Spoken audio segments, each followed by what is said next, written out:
There's a jar sitting on my shelf right now. It has been sitting there since early spring.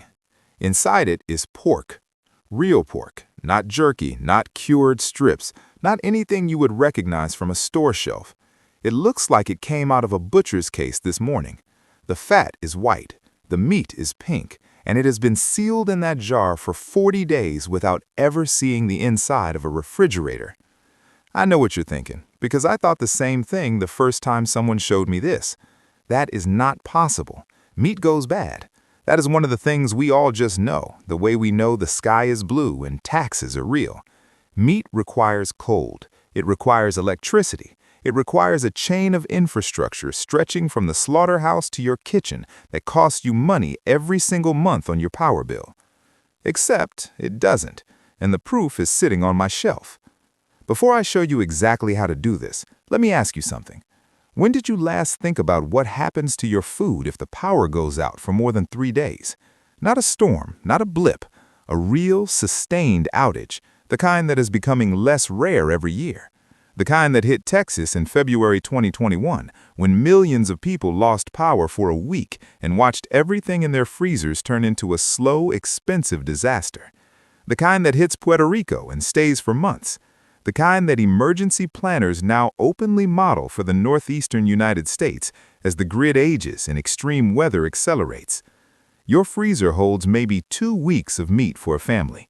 After 72 hours without power, that investment is gone, and you are standing in front of a warm box of spoiling protein with no plan. The method I'm going to show you today is called pressure canning, and I want to be very clear with you right now. I'm not going to tell you this is some exotic lost art. It is not. Your grandmother almost certainly did this. Her mother definitely did. For most of American history, before rural electrification reached the last farms in the 1940s and 50s, this was simply how meat was stored. It was not survival food. It was Tuesday. What happened is not that the knowledge was destroyed. It is that it became unnecessary. The refrigerator arrived, the supermarket arrived, the freezer aisle arrived, and there was no longer any reason to spend a Saturday afternoon putting up 40 jars of pork shoulder. So people stopped. The equipment went to garage sales. The knowledge stayed in the heads of old women in rural counties and then, quietly, was not passed down. That gap is now a vulnerability, and closing it costs you about $7 and one afternoon. Here is what pressure canning actually does, because understanding this is what separates someone who does it correctly from someone who gets hurt. When you seal raw or cooked meat inside a glass jar and subject it to sustained high pressure, around 10 to 15 pounds per square inch, depending on your altitude, the temperature inside that jar rises above the boiling point of water. Normal boiling, the kind in your pasta pot, maxes out at 212 degrees Fahrenheit at sea level. Pressure canning reaches 240 to 250 degrees. At that temperature, held for the right amount of time, every pathogen in the jar is destroyed, including Clostridium botulinum, the bacterium that produces botulinum toxin, which is what makes improperly preserved low-acid food dangerous. This is not a loophole. This is not a trick. This is thermodynamics. Physics does not care whether the grid is up or down. What you need to start: a pressure canner, not a pressure cooker, not a water bath canner, a pressure canner with a weighted or dial gauge. A used one from an estate sale or thrift store costs between $5 and $15. New ones run more, but you are not buying new. You are buying the one sitting in the back of someone's garage that has never been used because they got it as a gift in 1987. Check the rubber gasket when you buy it. A new gasket costs $3 and is available at any hardware store.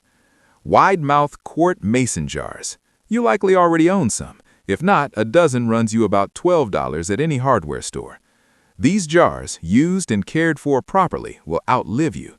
My oldest ones are stamped 1943.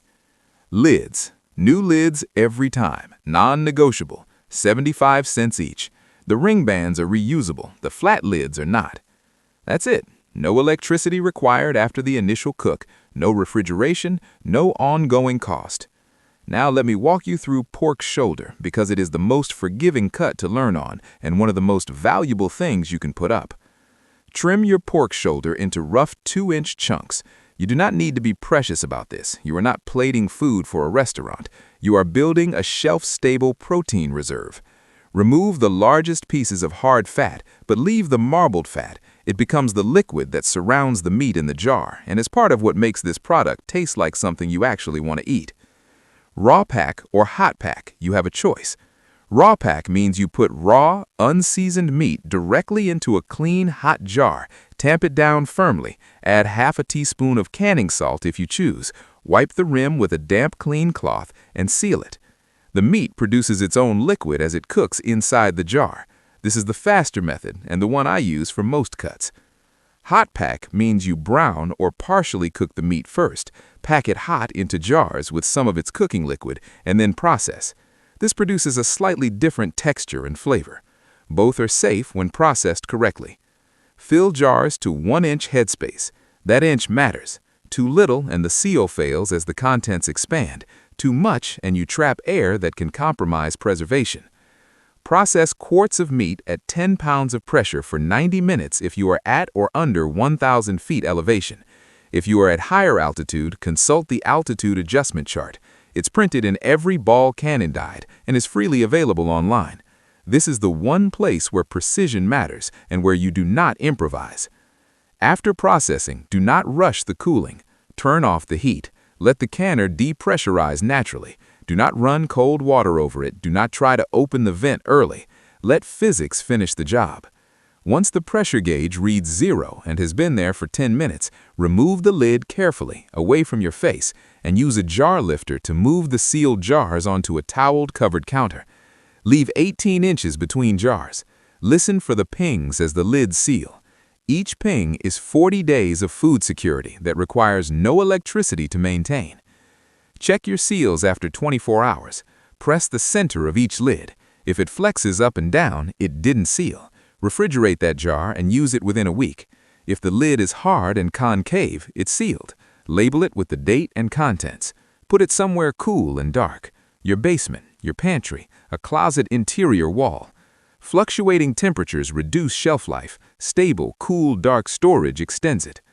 The USDA-tested seal on home canned meat is 1 year for peak quality. In practice, properly processed jars remain safe well beyond that. The seal is the critical variable, not the calendar.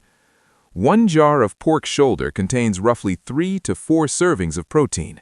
40 jars, the output of a productive Saturday afternoon with 20 pounds of pork shoulder, is 40 meals of meat that require no refrigeration, no electricity, no infrastructure of any kind. You open the jar, you heat the contents if you choose to, and you eat.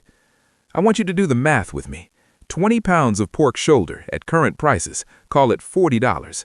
A dozen mason jars you already own, or $12 for new ones.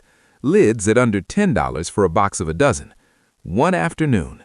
That's your investment. Somewhere between $50 and $60 and 4 hours of your Saturday, and what you have at the end of it is a month of dinners that will sit on your shelf through any power outage, any supply disruption, any emergency or non-emergency that comes your way over the next year.